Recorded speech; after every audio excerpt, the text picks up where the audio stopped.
नमस्कार मंडळी. तर आज आपण जाणून घेऊया अष्टविनायकांच्या 1 ते 8 या अनुक्रमाबद्दल या छोट्या गोष्टीतून.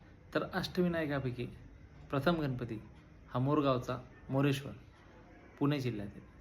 त्यानंतर दुसऱ्या क्रमांकावर आहे सिद्धिविनायक सिद्धटेकचा जिल्हा अहिल्यानगर. तिसरा गणपती बल्लाळेश्वर पालीचा रायगड जिल्हा.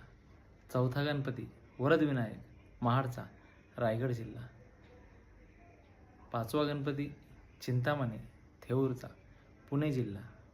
सहावा गणपती गिरिजात्मक लेण्याद्री पुणे जिल्ह्यातला. सातवा विघ्नहर ओझरचा पुणे जिल्हा. आणि आठवा गणपती महागणपती हा रांजणगावचा पुणे जिल्हा. तर हे सर्व अष्टविनायकांचं दर्शन पूर्ण होतं ते परत जाऊन मोरगावच्या मोरेश्वरला. तर तुम्हालाही अष्टविनायकांबद्दलची माहिती कशी वाटली आणि कोणी कोणी अष्टविनायकांचं दर्शन घेतलं आहे हे कमेंट्समध्ये नक्की कळवा.